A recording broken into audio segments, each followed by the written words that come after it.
If you ever find yourself lost in the dark and you can't see, I'll be the light to guide you.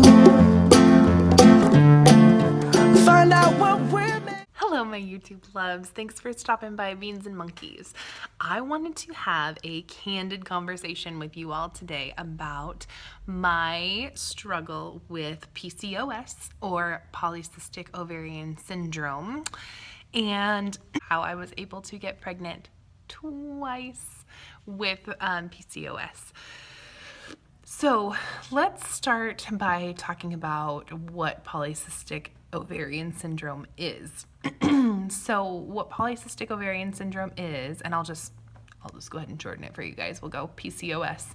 So what PCOS is a hormonal imbalance. So what happens inside your body is that it produces way too much testosterone and not enough estrogen and progesterone.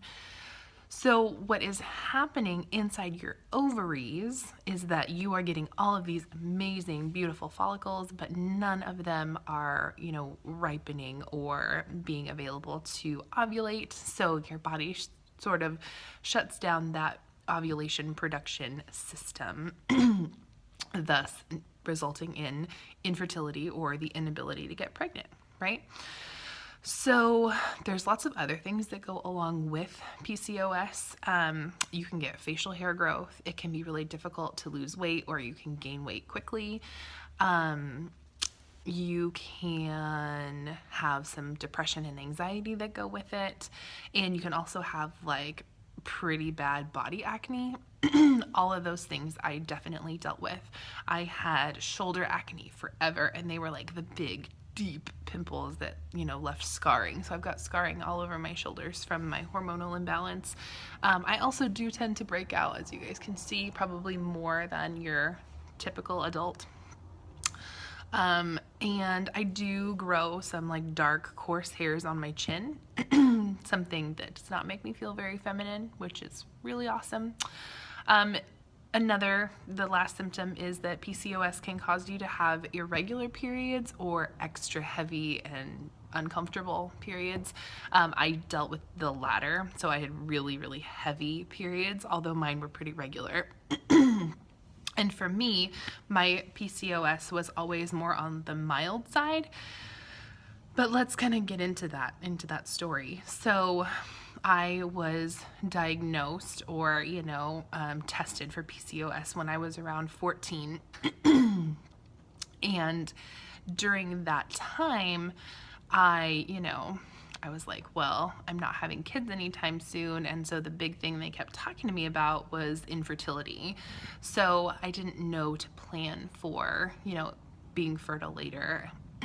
Fast forward to when I met my now husband. We were talking and I was telling him that I've got cysts on my ovaries and that it would be really difficult for me to get pregnant. And that's about all the research I had done into it at that point. Fast forward about 10 months after we started dating, we were blessed with our daughter. So, we had always talked and said, if we ever got pregnant, it would definitely be like a miracle, and we would, keep the baby and love the baby. There would never be any question, no matter what our situation was. So that happened. And then fast forward, let's see, what was that, 7-ish years later, and I had been eating very healthy. I've been eating a lot of raw fruits and vegetables, a lot of good fats, a lot of organic foods and high quality foods. And I went in to have a preconception appointment because I was terrified this time around to try to conceive with my son. I was terrified that I was not ever going to be able to get pregnant again. I had been blessed with my daughter, and she was a bit of a surprise to us. But this time now, planning it and thinking about everything that went into having a baby, I was terrified because I knew that I had this PCOS, this polycystic ovarian syndrome. I knew that I had a hormonal imbalance, and I had watched lots of YouTube videos and read lots of message boards from moms who had talked about their struggles with PCOS. So I went into my doctor and she did an ultrasound to check out my ovaries. And she looked at me and she's like, "Are you sure that you have PCOS?" And I said, "Yeah, I've been dealing with it since I was 14." And she asked me how my cycles were, and I told her, heavy flow but pretty regular. And she said at that time that I only had one cyst visible on my ovaries, which the last time that I had been in, which was probably about 2 years prior to that, I had, maybe even 3. I think it was 3 years. 3 years prior to that, I had over 7 cysts visible on my ovaries. So, I, went home and I was excited, and, the process of trying to conceive was going to not be as difficult as I had thought it was going to be. Fast forward to 3 cycles in, I'm not pregnant yet. I did just come off of the Mirena IUD, but I'm panicking again. And so I continue to, eat healthfully and practice lots of exercise and do really good things for my body. And 2 cycles later, I was pregnant with Harrison.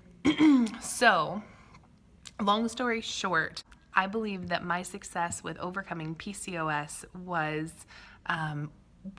really diet and exercise really helped me. So I avoided sugars. I ate lots of high fats, high quality fats. So like avocados and almonds and any kind of nuts and seeds that I could get my hands on. Coconut products and all of those things are good high quality fats that your body can process easily. So I ate those things. I also ate good quality salts. So I was eating like the Himalayan pink salt and sea salt and other kinds of good for you salts. I also upped my levels of greens that I was eating. So I was eating lots of kale and collard greens and those sort of things. Not to mention, I also started on a prenatal vitamin and some other very good for you vitamins. And I'm actually going to make a video about my Ttc protocol, so my trying to conceive vitamins and protocol that I used. So stay tuned for that. But I put all these wonderful things into my body and coupled that with exercise, and I did some meditation as well. I'm an anxious person, and so I know that stress and anxiety can ramp up PCOS as well as make it difficult for you to try to conceive in general. So I did all those things, and I was pregnant with my son 5 cycles after we started. A typical couple with no infertility or anything can take up to a year to get pregnant, and we were able to do it in 5 cycles. Some people take less than a year, some people take more if you're a couple with no infertility issues. However, I feel very blessed that because I had this infertility issue, I was able to overcome it. My doctor doesn't even really classify me as someone that has PCOS anymore. I do have some of the symptoms still, but my hormones are great, my ovaries look great, and I was blessed with 2 beautiful babies. So if you have any other questions about my struggles with PCOS, how I overcame it, or how I was able to get pregnant twice with PCOS, feel free to leave those questions in the comments below. If you are a mama or a woman trying to conceive with PCOS, and you have any tips or anything like that, or would just like to share your story, feel free to leave that in the comments below as well. And thank you guys again for stopping by Beans and Monkeys. I love all the support, and I love the community that we're building. If you like this video, go ahead and give it a thumbs up. And if you want to follow my story and get more videos like this, go ahead and subscribe to my channel. Thanks again for stopping by. And by the way, have fun today.